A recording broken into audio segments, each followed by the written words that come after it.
Hello friends, જય શ્રી કૃષ્ણ, હર હર મહાદેવ. કેમ છો બધા? તો જો રેડી થઈ ગયા છે અને હવે સગાઈમાં જવાનું છે મારા મામાના છોકરાની. તો હવે હમણાં નીકળીએ. તો ચાલો વિડીયોમાં કન્ટિન્યુ રહેજો અને જો કેવા લાગી છે ને તે કોમેન્ટ કરીને કહેજો. અમે બે તૈયાર થઈ ગયા છીએ, તો ચાલો હવે નીકળીએ.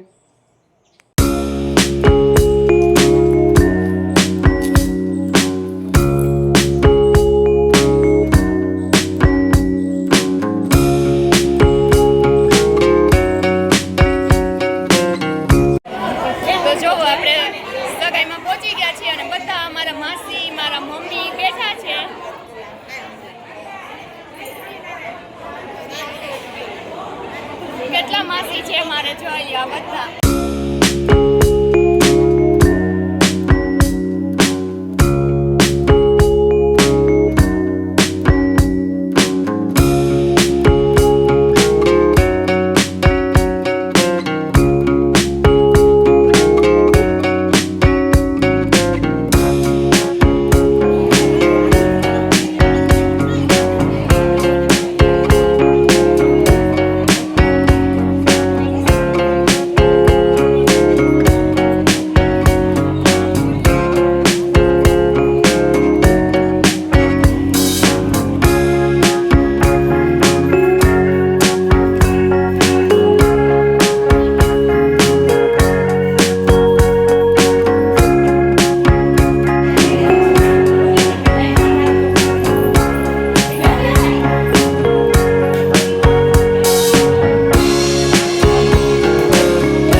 મામી છે, તેના ભાઈ છે ને ફૂલ મોજ.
જલપા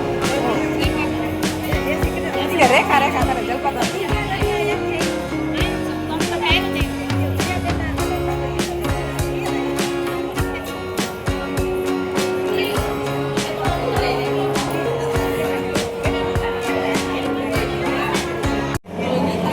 જો તો જમવા બેસી ગયા છીએ. હવે ટાઈમ થયો એટલે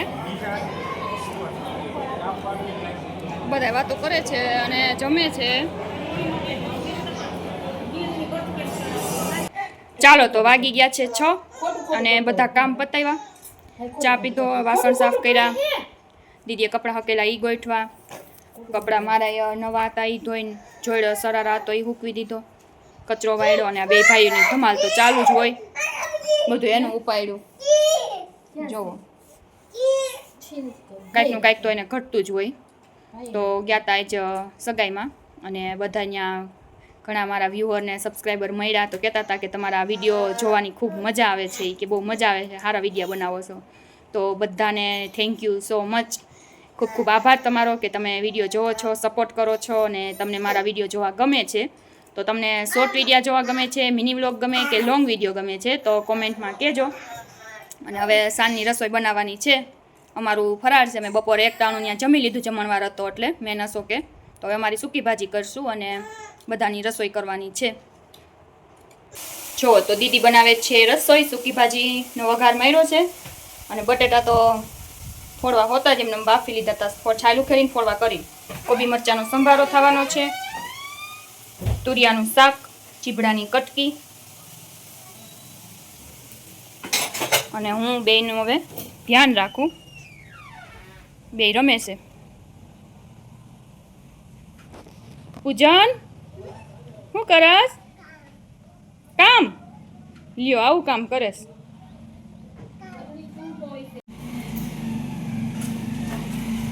એક સાઈડ રહેજો.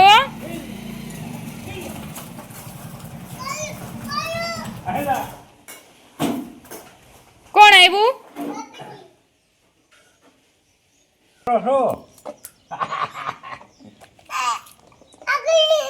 ઘડીએ છે તારે છે કે નથી? તારે ઘડીએ ક્યાં? ઘડીએ તમારી ક્યાં? કાંઈ નંબરે. અરે બે ઘડીએ. શું કરો છો બે? શું કરો છો બે? હે મારા શ્રી શીવું છે શીવું. અરે રામ. તો મમ્મી ત્યાંથી શાક આવ્યું છે, ગુવાર ભીંડો ચોળા મોકલા છે. તો આ બધું શાક હવે ઠેકાણે કરવાનું છે. અને કીતુબેન રોટલા કરે છે. તો ચાલો હવે વિડીયોનો એને અહીં કરશું. મળશું પાછા ન્યૂ વ્લોગમાં. હવે પાછા વ્લોગ બનાવવા માંડશું. હમણાં 2-3 દિવસ ગેપ રાખી દીધો તો. વિડીયો ગમે તો લાઈક કરજો, ન્યૂ હોય તો સબસ્ક્રાઈબ કરજો. Thank you. તમે ફૂલ વિડીયો જોવો છો તે બદલ તમારો ખૂબ ખૂબ આભાર. જય શ્રી કૃષ્ણ.